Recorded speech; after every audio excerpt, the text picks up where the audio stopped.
ketentraman masyarakat, jangan mengganggu suasana di jalan.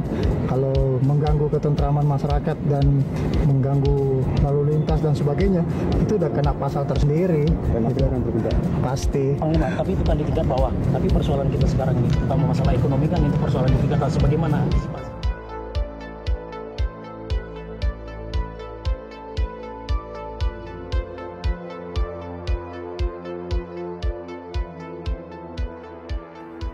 Krisis ekonomi Asia tahun 1997 yang dimulai dari Thailand berimbas langsung ke Indonesia. Ekonomi Indonesia runtuh, nilai tukar rupiah anjlok, perbankan kolaps, dan rakyat banyak terkena PHK.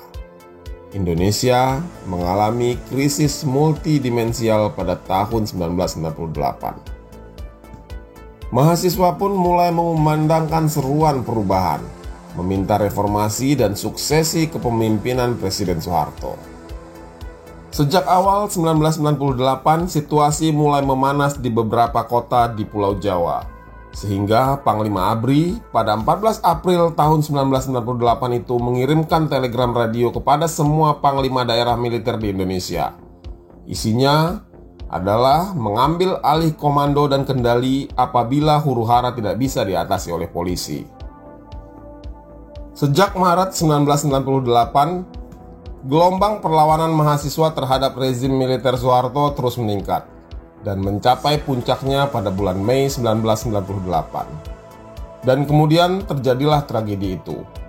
Peristiwa penembakan 4 mahasiswa Trisakti pada tanggal 12 Mei 1998. Mereka adalah Elang Mulia Lesmana, Heri Hertanto, Hafidin Royan, dan Hendriawan Si.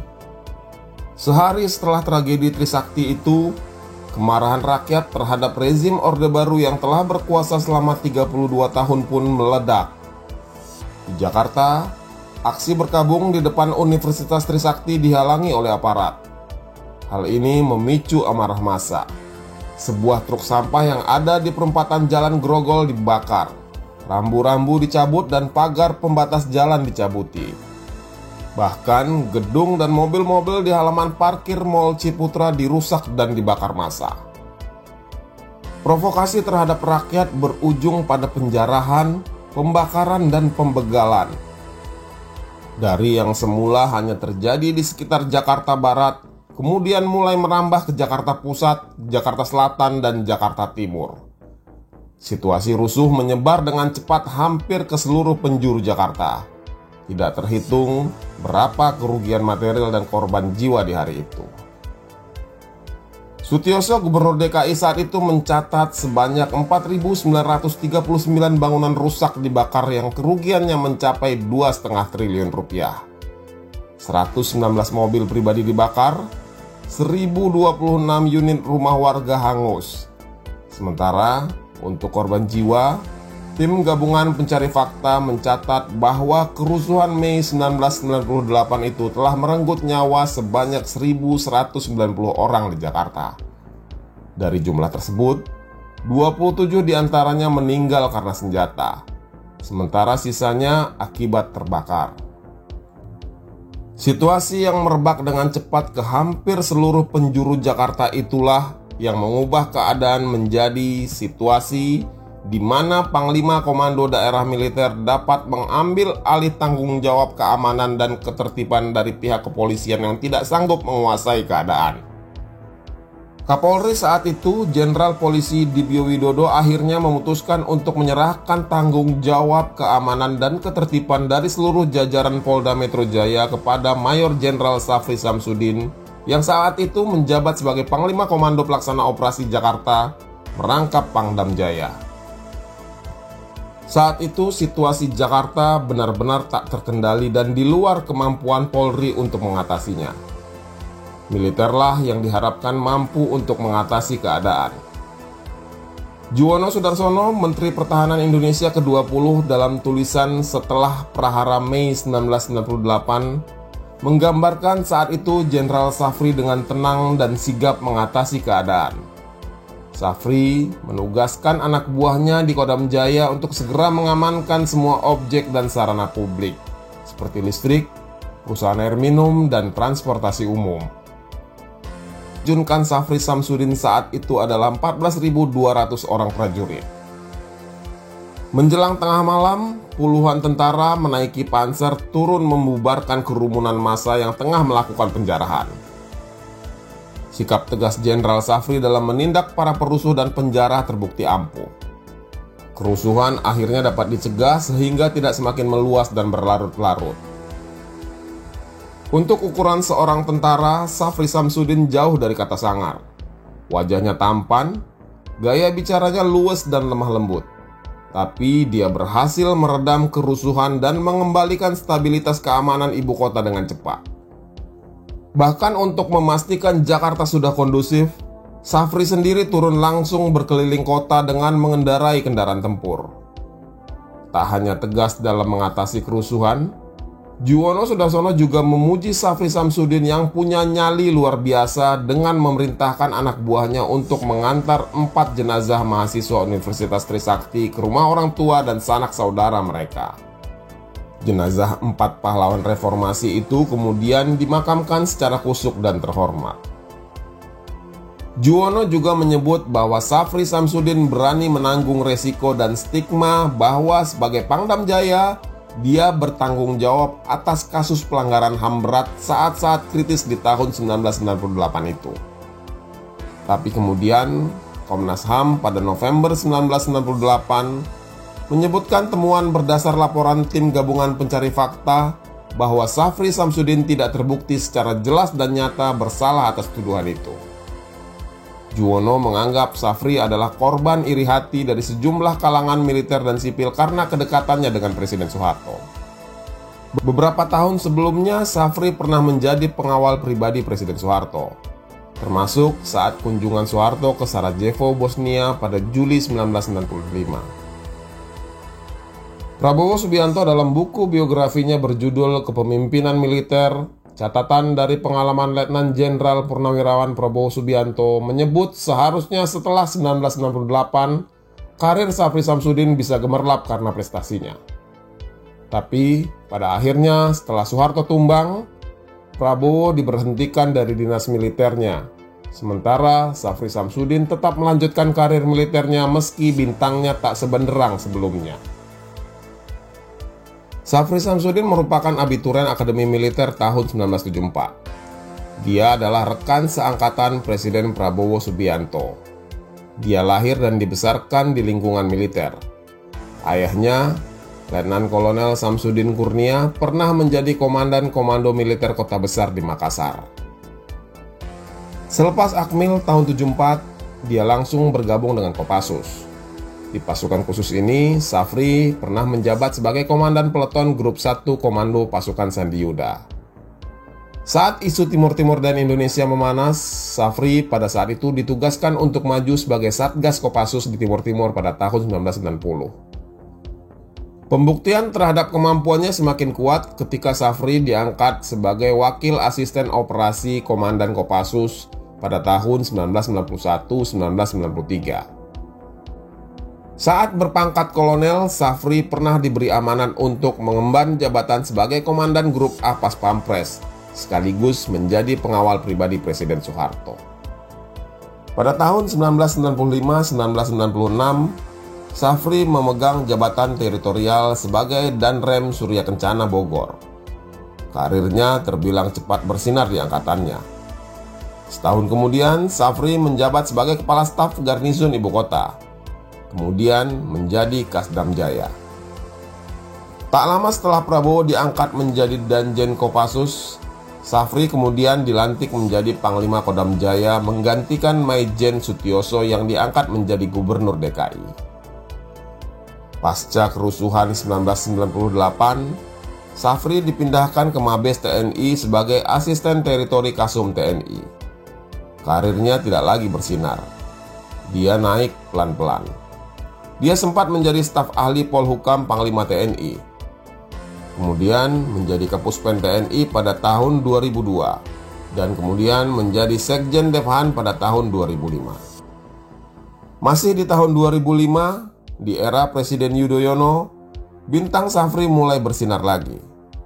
Dia naik pangkat dari mayor jenderal menjadi jenderal bintang 3. Safri resmi menyandang pangkat letnan jenderal. Pada tahun 2010, Safri Samsudin dilantik sebagai Wakil Menteri Pertahanan dan memperkuat posisinya sebagai salah satu tokoh kunci di sektor pertahanan Indonesia. Saat Pilkada DKI 2017, Safri Samsudin sempat digadang menjadi calon gubernur DKI Jakarta dengan dukungan dari Partai Gerindra besutan Prabowo. Namun akhirnya pilihan Prabowo jatuh kepada Anies Baswedan dan Sandiaga Uno. Kini Jenderal Safri diperintahkan oleh Presiden Prabowo Subianto untuk mengemban tugas sebagai Menteri Pertahanan. Pengalamannya di bidang militer dan pertahanan menjadi dasar kuat bagi Presiden Prabowo untuk mengamanahkan tugas tersebut. Selain menjabat sebagai Menteri Pertahanan, dia juga dipercaya Prabowo untuk mengemban tugas sebagai Ketua Harian Dewan Pertahanan Nasional, sebuah lembaga non-struktural yang dipimpin oleh Presiden. Dewan ini berfungsi sebagai penasehat dalam penetapan kebijakan umum pertahanan dan pengerahan komponen pertahanan negara. Selama berkarir di dunia militer dan sipil, Safri Samsudin telah mendapatkan sederet bintang jasa. Tanda jasa yang didapatkannya diantaranya adalah Bintang Mahaputra Utama, Bintang Kartika Eka Pratama, Satya Lencana Dharma Bantala, dan sederet tanda jasa lainnya.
Pasal 8 Undang-Undang 1945, Habibie sudah mengucapkan sumpah di depan Mahkamah Agung. Saya harap MPR dan DPR bisa menjaga bangsa ini. Terima kasih. Begitu ucap Soeharto. Harmoko, Ketua MPR DPR bersama para wakilnya seperti Abdul Ghafur, Fatimah Ahmad, Ismail Hasan Matarum, dan Sarwan Hamid hanya mengangguk tanpa banyak kata. Selesai berbicara, Soeharto keluar dari ruangan, menggamit lengan putri sulungnya Siti Hardianti Rukmana atau biasa dipanggil Mbak Tutut.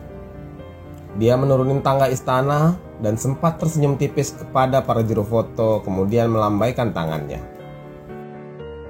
Dalam pengawalan ketat, mobilnya meluncur cepat meninggalkan istana menuju kediamannya di Jalan Cendana.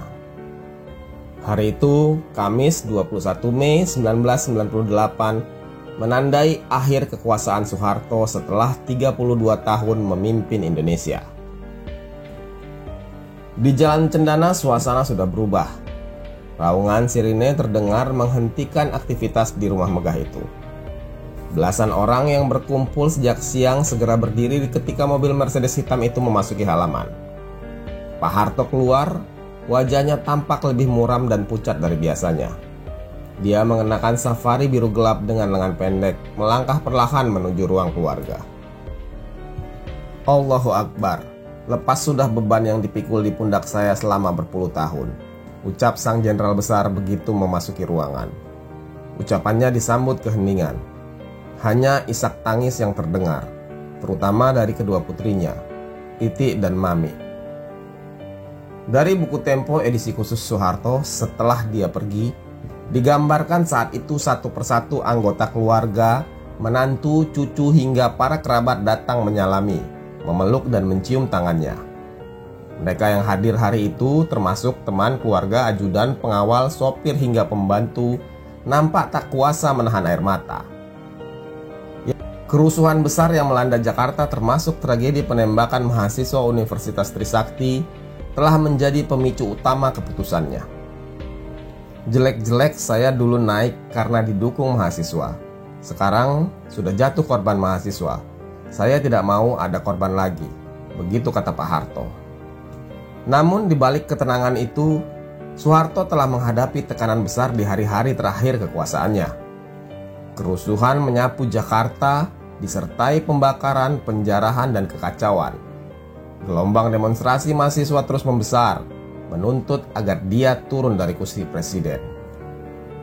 Sebelum Soeharto memutuskan untuk mundur, situasi negara semakin genting. Soeharto sempat berencana membentuk lembaga baru, Komando Operasi Kewaspadaan dan Keselamatan Nasional atau Pangkop KKN, dengan Subagio sebagai wakilnya. Namun, rencana itu berubah drastis.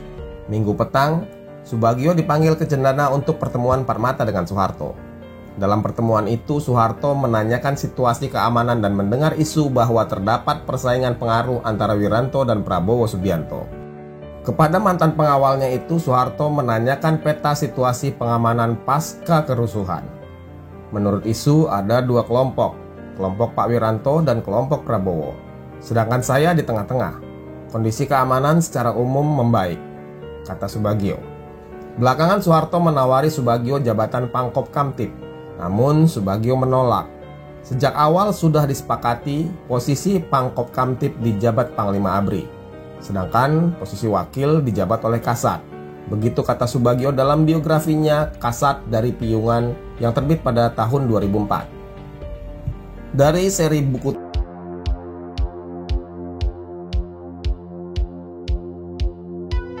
saya mengimbau kepada umat Islam dan masyarakat luas untuk membatalkan aksi Hari Reformasi di Jakarta pada pagi hari ini. 20 Mei 1998, sehari sebelum Soeharto menyatakan berhenti sebagai presiden, situasi Jakarta sangat mencekam.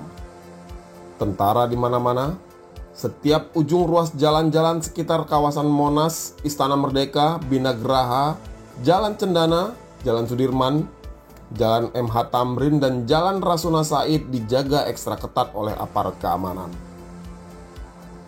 Meski jalanan sangat lengang, tapi barikade berduri dipasang aparat untuk mengantisipasi demonstran. Pasukan Kopassus, Marinir, dan juga Kostrad menggelar puluhan tank dan panser, serta berbagai jenis senjata. Bukan hanya kendaraan bermotor yang dilarang memasuki daerah terlarang itu, tapi juga para pejalan kaki. Sebagian besar masyarakat menghentikan kegiatan bisnis dan kantornya sehingga banyak jalan yang lengang. Rangkaian kerusuhan yang menuntut Presiden Soeharto mundur telah meluluh lantakkan Jakarta seminggu sebelumnya.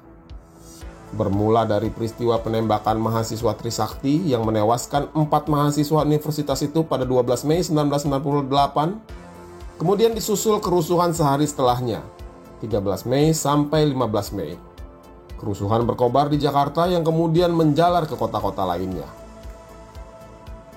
Hari itu menjadi semakin mencekam karena tersiar kabar beberapa hari sebelumnya bahwa mahasiswa dengan dipimpin Amin Rais akan melakukan long march memperingati Hari Kebangkitan Nasional di Silang Monas.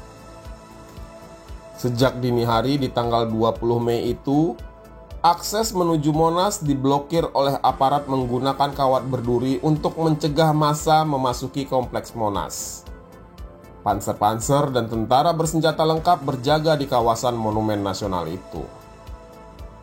Nampaknya bentrokan antara aparat keamanan dengan mahasiswa tidak dapat dihindari jika long march itu benar-benar terjadi. Untunglah di pagi hari itu Amin Rais mengumumkan pembatalan acara tersebut. Malam sebelumnya Amin Rais menerima telepon dari seorang perwira tinggi di Mabes ABRI. Perwira tinggi itu mengaku telah diminta untuk menghentikan aksi massa tersebut. Hal yang ditakutkan jika acara di Monas dilanjutkan akan berakibat fatal dan bisa membuat kekacauan. Tak tanggung-tanggung, Jenderal itu mengatakan bahwa tentara tak akan segan menggunakan cara pembubaran paksa seperti peristiwa Tiananmen. Tragedi yang dikenal dunia dengan foto ikonik mahasiswa yang menghadang tank. Peristiwa yang terjadi di Cina pada tahun 1989 ini mengakibatkan hampir 250 orang meninggal dunia, termasuk tentara. Petinggi TNI tersebut meminta Amin Rais membatalkan agenda jika tidak ingin terjadi banyak korban jiwa berjatuhan. Usai menerima telepon, Amin Rais segera menyampaikan kepada para mahasiswa yang menguasai gedung DPR MPR tentang pembatalan aksi di Monas. Dia tidak ingin terjadi pertumpahan darah. Dini hari 20 Mei itu sekitar jam 2 pagi, Amin Rais datang ke Monas untuk memastikan situasi di sana. Sesampainya di Monas, dia melihat kawat berduri dan para tentara juga panser-panser sudah berjejer memagari Monas. Melihat kondisi tersebut, menjelang subuh, Amin Rais dan sejumlah tokoh reformasi lainnya segera mengadakan konferensi pers. Mereka kemudian memindahkan lokasi peringatan Hari Kebangkitan Nasional ke gedung DPR MPR, yang memang sudah dikuasai mahasiswa sejak tanggal 18 Mei 1998. Di hari yang sama, sekitar jam 2.30 siang, para Menteri Soeharto di bidang Equin di bawah koordinasi Menko Equin Ginanjar Kartasasmita melakukan pertemuan di gedung Bappenas. Mereka berdiskusi tentang rencana Presiden Soeharto untuk membentuk kabinet reformasi. Akhirnya mereka sepakat untuk tidak bersedia menjabat dalam kabinet reformasi bentukan Soeharto itu. Ada 14 menteri yang mengundurkan diri. Beberapa di antaranya adalah Akbar Tanjung, Hendro Priyono, Ginanjar Kartasasmita, dan Tantri Abeng. Hanya ada 2 menteri yang tidak mengundurkan diri dan menunggu pengumuman kabinet reformasi. Mereka adalah Menteri Keuangan Fuad Bawazir dan Menteri Perindustrian dan Perdagangan Bob Hasan. Pengunduran diri para menteri itu adalah sesuatu yang tidak diduga oleh Soeharto dan menjadi pukulan telak baginya. Selama 3 dekade memerintah, tidak pernah ada menteri yang berani menolak permintaannya.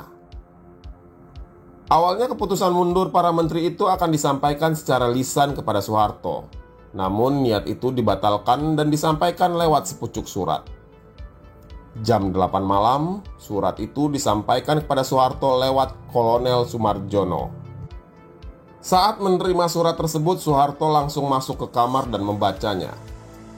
Mendapati isi surat tersebut, Soeharto merasa terpukul dan ditinggalkan. Terlebih, dari 14 menteri yang menandatangani surat itu, di antaranya adalah orang-orang yang pernah diselamatkan oleh Soeharto. Soeharto tak pernah menduga akan dikhianati oleh orang-orang terdekatnya itu. Surat itu juga membuat Soeharto semakin terpukul karena dalam alinea pertama tertulis bahwa 14 menteri itu tidak hanya menolak masuk kabinet reformasi. Mereka bahkan secara implisit meminta Soeharto untuk mundur. Malam itu adik Soeharto, Probo Sutejo, datang ke rumah kakaknya. Cendana amat sepi di malam itu. Probo Sutejo memberanikan diri untuk masuk dan melihat Soeharto sedang bersama putrinya, Siti Hardianti Rukmana atau biasa dipanggil Mbak Tutut, duduk di ruang tamu. Dia langsung duduk bergabung dan mencoba memberikan semangat untuk kakaknya itu. Namun, Tutut memintanya untuk tidak lagi berupaya meluruskan keadaan. Tutut menyodorkan surat pengunduran diri 14 menteri ke hadapannya. Saat itu, Tutut mengatakan bahwa ayahnya sudah bulat untuk mundur. Dalam buku Memoir Romantika Probo Sutejo, Saya dan Mas Harto, Probo Sutejo mengungkapkan bahwa malam itu Soeharto tampak gugup dan bimbang. Kekecewaan Soeharto bertambah ketika mendengar kabar bahwa Wakil Presiden B.J. Habibie menyatakan bersedia menggantikannya sebagai presiden. Soeharto mengeluhkan sikap Habibie. Dia tidak habis pikir Habibie berubah dalam tempo singkat, padahal sebelumnya menyatakan tak sanggup menjadi presiden. Ini membuat kakak saya sangat kecewa. Hari itu juga dia memutuskan untuk tidak mau menegur atau berbicara dengan Habibie. Begitu ungkap Probo Sutejo. Malam itu Habibie menelpon Soeharto. Namun pemimpin Orde Baru itu enggan berbicara. Cerita tentang Habibie menelpon Soeharto pada malam itu juga dikonfirmasi oleh mantan Ketua MK Jimli Asyidik yang pada waktu itu ada di kediaman B.J. Habibie. Bagi Prabowo Sutejo, suasana ruang tamu Cendana malam itu tidak akan pernah dia lupakan. Dengan wajah redup namun tenang, Soeharto mengatakan dengan lirih, "Saya akan mengundurkan diri." Malam itu juga Soeharto kemudian melakukan pertemuan dengan 3 mantan wakil presiden, Umar Wirahadikusuma, Sudarmono, dan Tri Sutrisno. Setelahnya, sekitar jam 11 malam, Soeharto memanggil juru tulisnya Yusril Iza Mahendra, Mensesnek Saadillah Mursyid, dan Panglima ABRI Wiranto. Soeharto menyampaikan bahwa dirinya sudah bertekad dan bulat hati memandatkan kekuasaan kepresidenan kepada wakilnya B.J. Habibie. Setelah Wiranto menyepakati keputusan Soeharto lantas memanggil B.J. Habibie. 20 menit setelah melakukan perbincangan dengan Soeharto sekitar pukul 23.20, Yusril Iza Mahendra kemudian menemui Amin Rais dan menyampaikan bahwa Soeharto bersedia mundur dari jabatannya sebagai presiden. Amin Rais kemudian menjawab dengan bahasa Inggris bahwa memang sudah seharusnya Soeharto mengundurkan diri. Keesokan harinya, 21 Mei 1998, tepat jam 9 pagi, Soeharto akhirnya mengumumkan pengunduran dirinya sebagai presiden.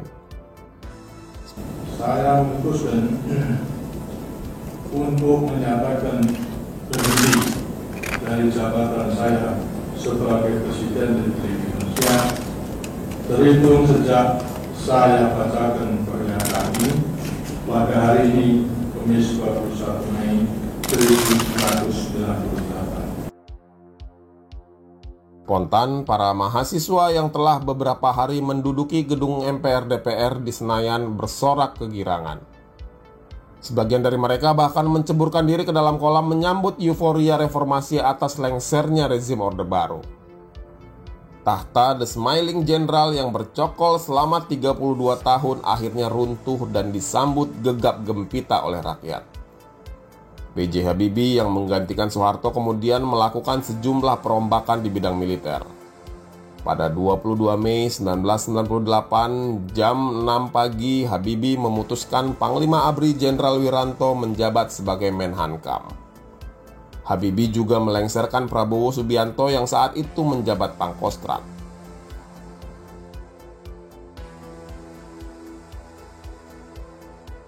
Setelah lengser sebagai presiden, Soeharto lebih sering mengurung diri di Cendana.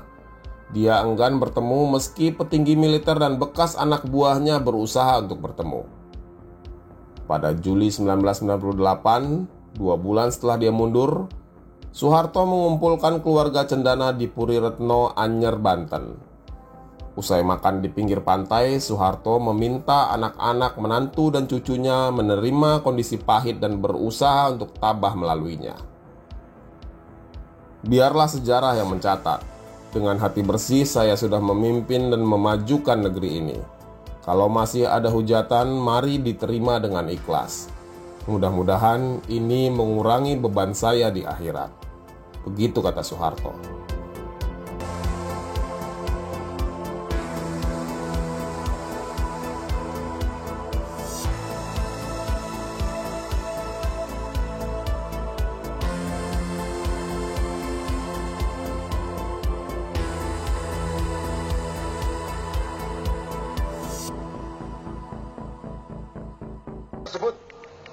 Dan setelah menyerap aspirasi rakyat yang datang dari seluruh pelosok tanah air, dari Sabang sampai Merauke, serta pendapat yang disampaikan oleh seluruh peserta Rapim keempat tahun 97, Golkar dengan mufakat bulat berketetapan bahwa putra terbaik bangsa yang memenuhi kriteria yang dimaksud untuk diajukan sebagai calon presiden mandataris MPR masa bakti 98-2003 adalah Haji Muhammad Soeharto. Pimpinan Dewan, baik ketua maupun wakil-wakil ketua, mengharapkan demi persatuan dan kesatuan bangsa agar Presiden secara arif dan bijaksana sebaiknya mengundurkan diri. menurut petunjuk Bapak Presiden. 4 kata itu selalu meluncur dari mulut Menteri Penerangan Harmoko saat bertugas menerangkan kebijakan-kebijakan pemerintah. Harmoko selalu mengawali konferensi persnya dengan kalimat ikonik tersebut. Masyarakat yang pernah merasakan rezim Orde Baru pun sampai hafal dengan kalimat sakti Harmoko itu. Kalimat itu begitu lekat dengan Harmoko, mantan Menteri Penerangan, Ketua Golkar, dan Ketua DPR MPR yang karirnya melesat karena loyalitas tanpa batas kepada Soeharto. Tapi siapa sangka, pria yang selama puluhan tahun menjadi orang paling setia kami meminta Presiden Soeharto untuk mengundurkan diri. Ini adalah sebuah manuver politik yang dianggap sebagian orang sebagai pengkhianatan. Tapi ada juga yang menyebutnya sebagai keberanian yang datang terlambat. Harmoko adalah Menteri Penerangan yang menjabat lebih dari 1 dekade. Dia dikenal luas sebagai wajah resmi Orde Baru di layar televisi. Ia tidak hanya mengontrol arus informasi, tapi juga menjadi penghubung komunikasi satu arah dari istana ke rakyatnya. Di balik senyum lembut dan suara datarnya, Harmoko memainkan peran penting dalam menjaga citra Soeharto agar tetap suci di mata publik. Bahkan ketika krisis moneter mulai mengguncang ekonomi Indonesia tahun 1997, Harmoko masih berdiri teguh mendukung pencalonan kembali Soeharto sebagai presiden. Sebagai Ketua Umum Golkar, dialah yang mendorong agar Soeharto melanjutkan kekuasaan ke periode ke-7-nya. Harmoko menyatakan rakyat Indonesia masih mendukung penuh Soeharto sebagai presiden melalui penelitian yang dipimpin oleh Panglima ABRI Jenderal Faisal Tanjung dan Mendagri Yogi S. Mehmet pada tahun 1997. Bahkan Harmoko langsung sigap melakukan kunjungan ke sejumlah daerah yang dikemas dengan agenda safari Ramadan. Sepulang dari kunjungan tersebut, Harmoko dengan yakin menyatakan bahwa rakyat masih menghendaki Soeharto menjadi presiden untuk ke-7 kalinya. Golkar yakin Pak Harto tidak akan lari dari tanggung jawab atas kepercayaan yang diberikan rakyat. Setelah dicek and recheck, ternyata aspirasi masyarakat luas secara bulat mencalonkan kembali Pak Harto sebagai Presiden Republik Indonesia periode 1998-2003. Begitu kata Harmoko di DPP Golkar pada 13 Januari tahun 1998. Tanda-tanda dan firasat bahwa kekuasaan Soeharto sedang berada di tubir jurang sebenarnya sudah terlihat 2 bulan sebelum Soeharto tumbang. Palu sidang yang dipakai Harmoko saat menetapkan Soeharto sebagai presiden untuk ke-7 kalinya itu patah.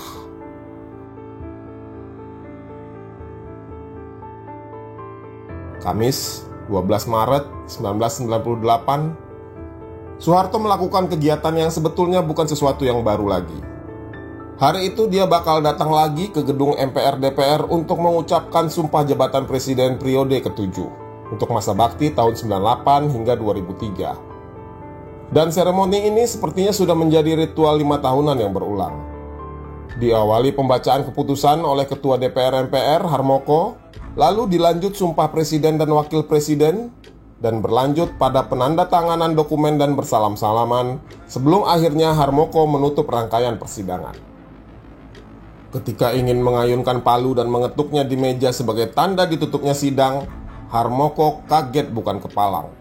Saat diketuk, tiba-tiba palunya yang keras itu patah menjadi 2. Kepala palu terlempar ke lantai sementara gagangnya masih dipegang oleh Harmoko. Suasana langsung hening seketika. Harmoko langsung tidak enak hati dan segera meminta maaf saat mengantar Soeharto ke lift sebelum pulang. Barangkali palunya kendor, begitu kata Soeharto seraya menenangkan Harmoko. Harmoko persis seperti mayoritas orang Indonesia. Ketika sesuatu tidak bisa dijelaskan secara logis, maka dia beralih ke penjelasan mistis. Sejak peristiwa itu, dari hati kecil Harmoko berkata ada firasat yang tidak enak. Baginya, itu bukan sebuah kebetulan. Ada semacam panggilan yang sulit dijelaskan. Sejak itu, dia selalu bertanya-tanya akan ada peristiwa apa selanjutnya. Ternyata firasat Harmoko terbukti 2 bulan kemudian. Penembakan mahasiswa Trisakti pada 12 Mei 1998 menjadi titik balik.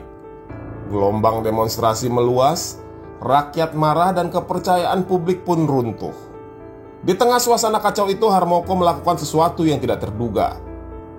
Pada 18 Mei 1998, dalam kapasitasnya sebagai Ketua DPR MPR, dia bersama pimpinan lainnya menyatakan secara resmi agar Presiden Soeharto mengundurkan diri demi kebaikan bangsa. Pernyataan itu tentu saja mengejutkan banyak pihak, termasuk Soeharto sendiri.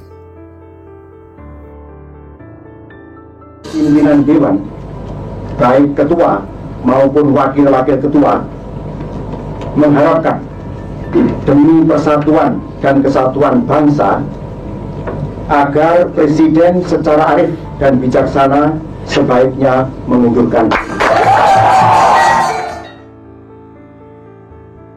Pimpinan Dewan, baik ketua maupun wakil-wakil ketua, mengharapkan demi persatuan dan kesatuan bangsa agar Presiden secara arif dan bijaksana sebaiknya mengundurkan diri. Begitu seruan Harmoko didampingi para wakil ketua DPR MPR. Pernyataan itu langsung ditentang oleh Menteri Pertahanan dan Keamanan Panglima ABRI Jenderal Wiranto. Dia mengatakan seruan Harmoko itu inkonstitusional, pernyataan pribadi dan tidak mewakili institusi serta fraksi-fraksi di DPR. Namun, Harmoko bergeming. 21 Mei 1998, jam 7.30 pagi, 1,5 jam sebelum Presiden Soeharto menyatakan berhenti, rumah dinas Harmoko dikunjungi sejumlah pimpinan DPR. Harmoko bersama para pimpinan DPR membahas materi yang akan dikonsultasikan dengan Soeharto. Harmoko saat itu menjelaskan perkembangan terbaru terkait rencana berhentinya Soeharto sebagai presiden. Dalam pertemuan itu, para pimpinan DPR sepakat berpegang pada pasal 8 Undang-Undang Dasar 1945 yang menyatakan jika presiden menyatakan mundur, wakil presiden akan diambil sumpahnya sebagai presiden pada sidang paripurna DPR. Harmoko kemudian berusaha menelpon Menteri Sekretaris Negara Saadillah Mursyid, tapi tidak kunjung diangkat. Akhirnya Harmoko dan beberapa pimpinan DPR serta Sekjen DPR bertemu dengan Soeharto di Istana Negara. Soeharto kala itu didampingi oleh putrinya Siti Hardianti Rukmana. Di istana saat itu sudah hadir Wakil Presiden B.J. Habibie, Menteri Sekretaris Negara Saadillah Mursyid, dan Menhankam Pangat Wiranto.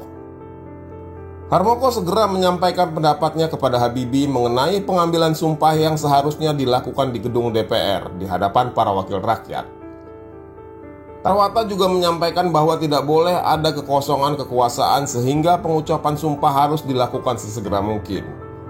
Setelah mendengarkan keterangan Sarwata, Harmoko bersama pimpinan DPR MPR lainnya seperti Sarwan Hamid, Abdul Ghafur, Fatimah Ahmad, Ismail Hasan Materum diminta Soeharto bertemu di ruang Jepara.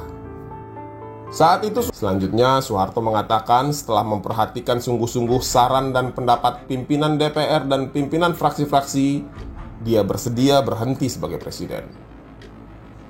Harmoko sebelumnya sempat khawatir Soeharto akan mengambil tindakan negara dalam keadaan darurat.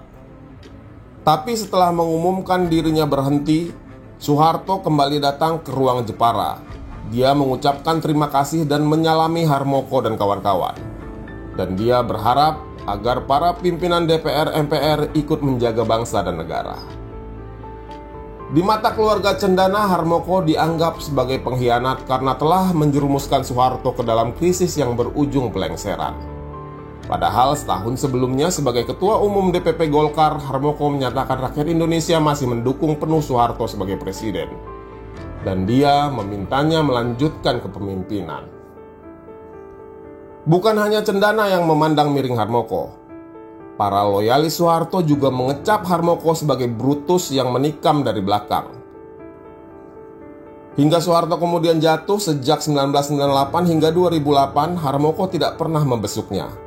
Alasannya, ia sedang sibuk mengurus pondok pesantrennya di Nganjuk, Jawa Timur. Harmoko baru menengok Soeharto ketika terakhir kali dirawat di Rumah Sakit Pusat Pertamina Kebayoran Baru, Jakarta Selatan pada 16 Januari 2008. Kabarnya, tak satu pun putra-putri Soeharto yang menyambutnya. Harmoko juga tidak diizinkan menemui Soeharto yang tengah tergolek di ranjangnya di ruang ICU lantai 5 rumah sakit itu. Permintaan Harmoko pada tahun 1998 agar Soeharto mundur membuat opini publik terbelah. Ada yang menyebut Harmoko penakut karena baru berani bicara ketika kapal hampir tenggelam. Tapi ada juga yang menilai dia justru menjadi penyelamat dengan membuka jalan bagi transisi kekuasaan secara konstitusional. Tapi yang pasti, keputusan Harmoko itu menjadi salah satu pukulan terakhir yang mempercepat runtuhnya Orde Baru.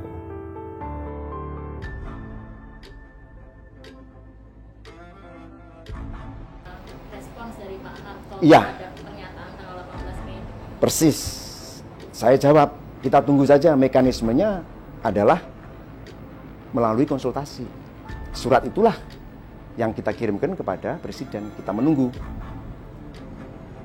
Nah, terus mahasiswa menyampaikan, wah bagaimana Pak kalau ini terlalu lama? Tidak, saya katakan.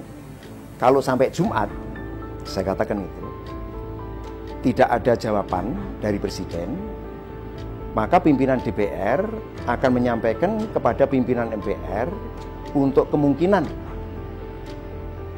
diadakan sidang istimewa MPR. Itu jawaban kami. Jadi Jumat itu tanggal 2, iya. Nah, rupanya waktu begitu cepat, tanggal 21, Pak Harto memutuskan itu.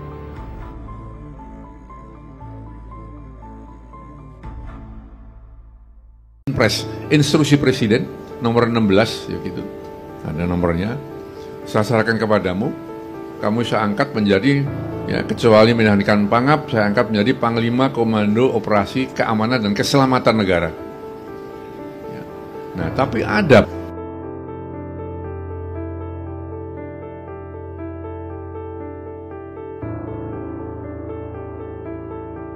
Pertama Republik Indonesia, Insinyur Soekarno, yang berpidato di Surabaya.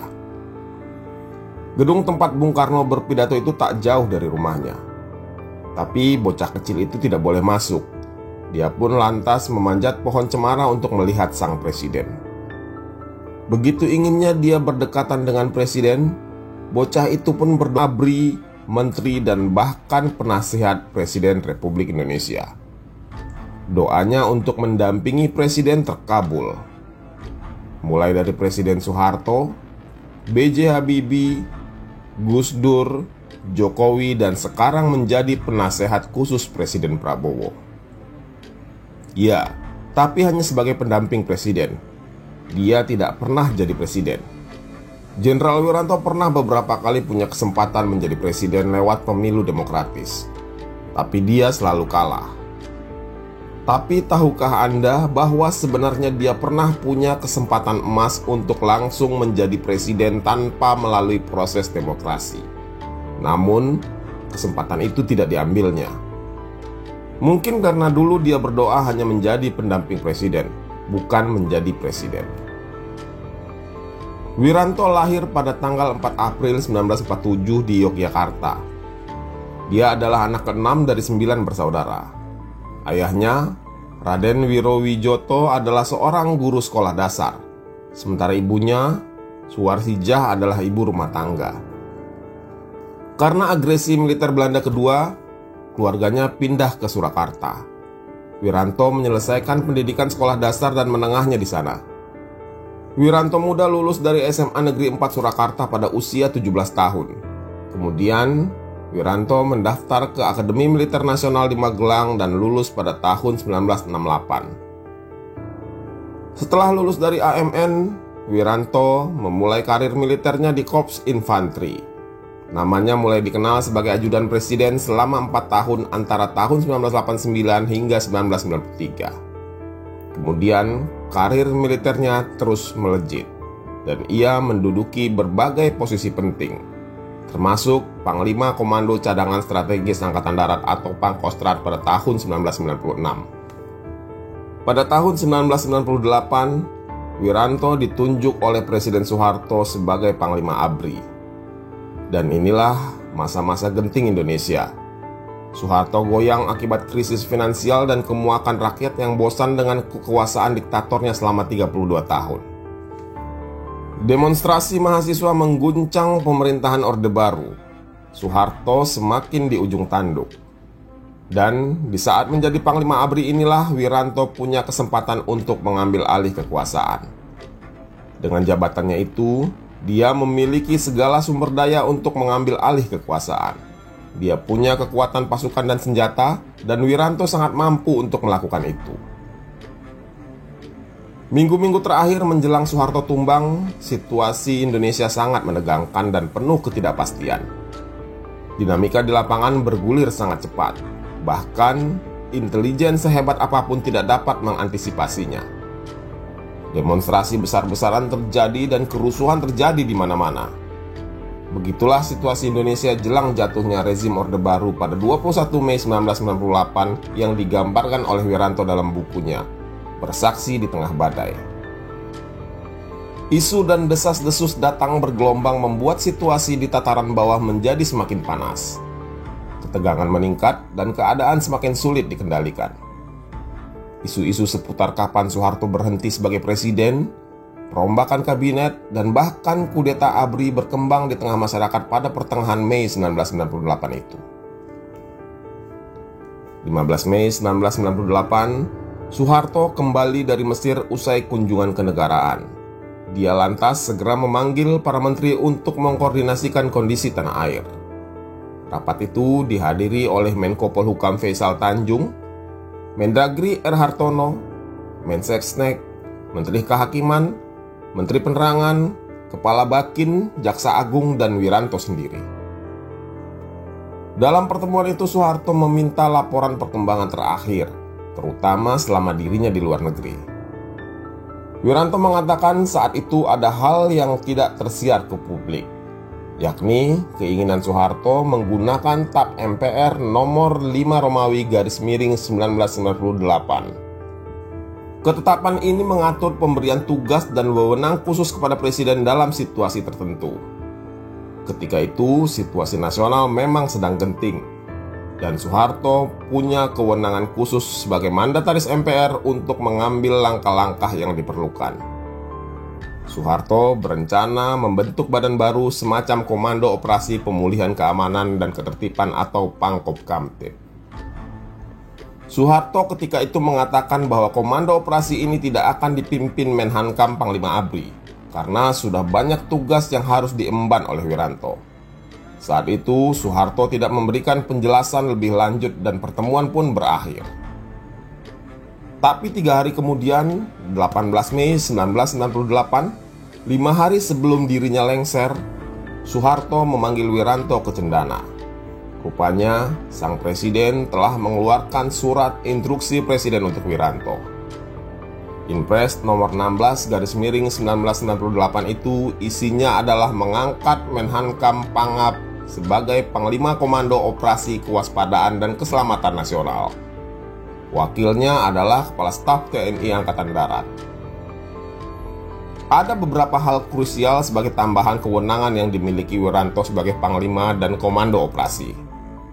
Pertama, Wiranto punya kewenangan menentukan kebijakan tingkat nasional untuk menghadapi krisis. Kedua, Wiranto dapat mengambil langkah apapun untuk mencegah gangguan keamanan dan ketertiban. Ketiga, para menteri dan pimpinan lembaga pemerintah pusat dan daerah wajib membantu pelaksanaan tugas dan fungsi komando operasi tersebut. Wiranto mengaku terkejut ketika inpres tersebut diserahkan Soeharto kepada dirinya pada tanggal 20 Mei malam. Ini semacam super semar, surat perintah 11 Maret yang diberikan Soekarno kepada Soeharto di tahun 1966. Saat itu Soekarno memberi kewenangan kepada Soeharto selaku Pangkopkamtib untuk mengambil segala tindakan yang dianggap perlu guna mengatasi situasi keamanan yang memburuk. Dan impres yang diberikan Soeharto kepada Wiranto saat itu sepertinya mirip dengan super semar. Sebuah surat perintah yang memiliki kewenangan sangat besar dan membuka peluang untuk mengambil alih kekuasaan. Surat ini akan digunakan atau tidak terserah kamu. Begitu ucap Soeharto kepada Wiranto ketika itu. Wiranto mengaku kaget saat mendengar kata-kata presiden. Saat itu dia langsung menjawab akan mempelajarinya. Wiranto merasa pernyataan Soeharto tidak lazim saat menyerahkan inpres tersebut. Pasalnya, dalam kemiliteran, atasan lazimnya tidak pernah memberi pilihan tapi langsung memberi perintah untuk dilaksanakan. Tapi karena Soeharto memberi pesan yang agak lain saat itu, nampaknya Soeharto ingin agar Wiranto mempertimbangkan terlebih dahulu, bukan langsung menjalankan perintah itu. Dalam perjalanan dari Cendana ke Mabes ABRI di Jalan Merdeka Barat, Wiranto dengan cepat mempelajari dan menganalisa instruksi presiden yang mirip dengan Super Semar tersebut. Saat itu Wiranto berpikir jika dia menggunakan impres ini, dia bisa langsung mengumumkan darurat militer dan melakukan tindakan represif untuk mengatasi keadaan, dan kemudian mengambil alih kekuasaan dan menjadi presiden menggantikan Soeharto. Tapi kemudian Wiranto berpikir jika keputusan itu yang dia ambil, maka akan terjadi chaos dan pertumpahan darah yang sangat besar. Setelah darurat militer diumumkan, ABRI akan mengosongkan gedung DPR MPR yang saat itu sedang diduduki oleh mahasiswa. Wiranto mengaku sempat bertanya kepada stafnya, berapa perkiraan korban jika ABRI mengosongkan gedung DPR MPR dari kelompok demonstran. Jawaban yang diterimanya saat itu adalah 200-250 orang akan mati. Dengan analisis cepat ini, akhirnya sebelum sampai di Mabes ABRI, Wiranto telah mempunyai keputusan. Dia tidak akan menggunakan impres dari Presiden Soeharto itu. Letnan Jenderal Susilo Bambang Yudhoyono yang saat itu menjabat sebagai Kasospol ABRI mendengar kabar ini dan kemudian bertanya kepada Wiranto, apakah Panglima akan mengambil alih? Dengan tegas, Wiranto menjawab, tidak. Wiranto memastikan bahwa ABRI akan mengantarkan proses pergantian pemerintah secara konstitusional. Mendengar jawaban Panglimanya itu, secara spontan para perwira tinggi di Mabes ABRI langsung menyalaminya. Setelah mengambil keputusan itu, pada malam harinya Wiranto kemudian menyusun pidato yang akan disampaikannya jika ada pergantian kekuasaan nantinya. Pada 21 Mei pagi, Wiranto sempat menunjukkan impres tersebut kepada Wakil Presiden B.J. Habibie. Wiranto merasa perlu menginformasikan hal tersebut kepada Habibie, karena jika tidak disampaikan bisa terjadi kesalahpahaman antara keduanya, dan itu bisa membahayakan situasi negara. Wiranto menunjukkan kepada Habibie dia mendapat instruksi dari presiden. Namun dirinya memastikan tidak akan menggunakan cek kosong itu karena akan menimbulkan banyak masalah di kemudian hari. Pada Kamis 21 Mei 1998 sekitar pukul 9 waktu Indonesia Barat, di ruang Credential Room di Istana Merdeka, Presiden Soeharto mengumumkan ia berhenti sebagai Presiden Republik Indonesia. Saya memutuskan untuk menyatakan berhenti dari jabatan saya sebagai Presiden Republik Indonesia terhitung sejak saya bacakan pernyataan ini pada hari ini, Kamis 21 Mei 1998. Kemudian, Wakil Presiden B.J. Habibie membacakan sumpah jabatan untuk menggantikan Soeharto. Sebelum memangku jabatan presiden, saya akan melaksanakan kewajiban konstitusional saya, ialah mengucapkan sumpah sesuai dengan agama. Tak lama kemudian Panglima ABRI Jenderal Wiranto maju ke tengah ruangan. Dia membawa secari kertas, lalu membacakan pernyataan mewakili ABRI dan aspirasi masyarakat. ABRI mendukung dan menyambut baik permintaan berhenti Bapak Soeharto sebagai Presiden Republik Indonesia, serta berdasarkan konstitusi. Memahami situasi yang berkembang dan aspirasi masyarakat, ABRI mendukung dan menyambut baik permintaan berhenti Bapak Soeharto sebagai Presiden Republik Indonesia, serta berdasarkan konstitusi mendukung Wakil Presiden Bapak B.J. Habibie sebagai Presiden Republik Indonesia. Sepintas kalimat yang diucapkan Wiranto terdengar wajar, namun ada makna yang dalam pada pernyataan penting itu. Di situ seolah Wiranto seperti menekankan bahwa dia mendukung Habibie menjadi presiden. Militer patuh pada presiden baru yang notabene dari sipil. Yang pasti kalimat itu seperti menekankan bahwa militer tidak akan melakukan kudeta. Hal ini menjadi penting diutarakan oleh Wiranto untuk memberi kepastian dan menenangkan mahasiswa dan masyarakat. Padahal jika dia mau, mungkin saja saat itu dia bisa mengambil alih kekuasaan. Apalagi saat itu Jenderal Wiranto adalah satu-satunya orang yang memiliki kekuatan cukup besar secara politik maupun militer. Bertahun-tahun pasca peristiwa itu, Wiranto mengaku sering menerima masukan dan pertanyaan soal impres tersebut. Sebagian masyarakat menilai jika Wiranto mengambil alih kepemimpinan Soeharto, maka barangkali keadaan Indonesia tidak seperti sekarang. Secara spontan Wiranto menjawab, "Ya, benar sekali. Barangkali keadaan tidak seperti sekarang, tapi justru bisa lebih buruk daripada sekarang." Begitu kata Wiranto. Wiranto menyatakan dirinya tidak menyesal sedikit pun dengan keputusannya tersebut. Dia menyebut itu adalah jalan terbaik bagi bangsa. Pembangunan bangsa harus dilakukan lewat proses demokrasi yang benar.